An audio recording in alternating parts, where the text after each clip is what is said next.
Here with Johny Hendricks, obviously a big fight. Now you've been bumped up to the co-main event. Originally training for Jake Ellenberger. Now you got Carlos Condit. Any modifications to the game plan that you had to make to get ready for a guy like the Natural Born Killer? Oh, for sure, 100%. I had to make a total 180.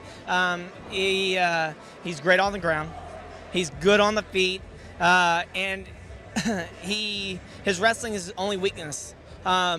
But just because you have wrestling on this guy doesn't mean you get a break. You know what I mean? If I'm losing a stand-up just because I take him down, it doesn't mean anything. I still got to fight for my life. Where if I was fighting Jake Ellenberger, if I took him down, we've seen in times that his ground game's not as good off his back.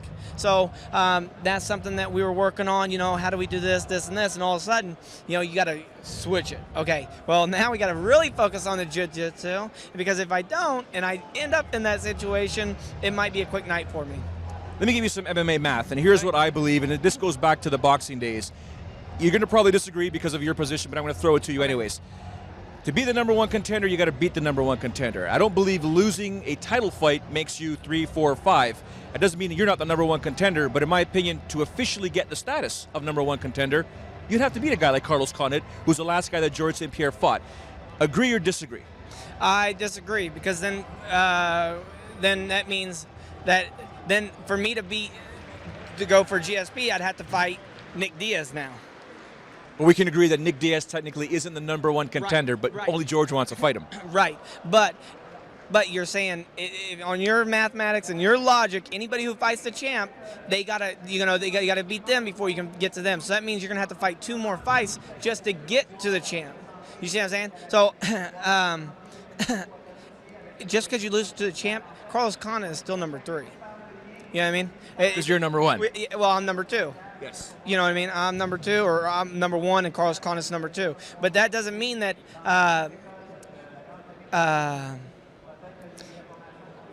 It's tough. It's tough. It's tough to explain. But let's say if that happens, and then Carlos Condit wins, does that mean he gets another title shot?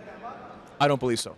Right, but then who does he have to defend it to? You know what I mean? Then we get into, now you got to get through somebody to get to the champ, and I think that's one thing that makes MMA different, is that you get some quality wins, some good solid wins, you can get a shot at the title. You know, you don't have to be number 1, number 2. You know, you can fight number 3 guy, beat the crap out of him, and also beat 3 other guys in the top 10. You get a title shot, and I think that's what makes this sport different.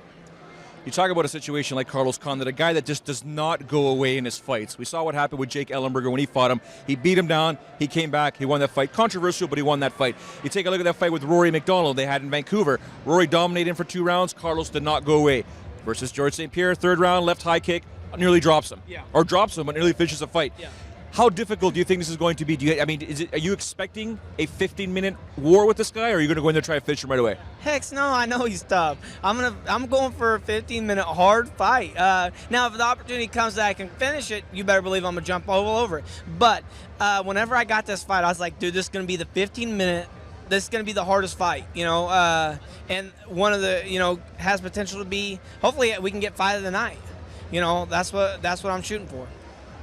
Why do I get the feeling, should you emerge victorious on Saturday night, that the post-fight interview will start with, George St Pierre, you cannot run and hide anymore? Yep, there you go. That's exactly how it's going to start. And I'm going to walk over and say, hey, thank you for keeping my belt safe. Can I want it now. Johny Hendricks in Canada saying it's his belt. He's taking on Carlos Condit, co-main event UFC 158 this Saturday, Bell Center in Montreal.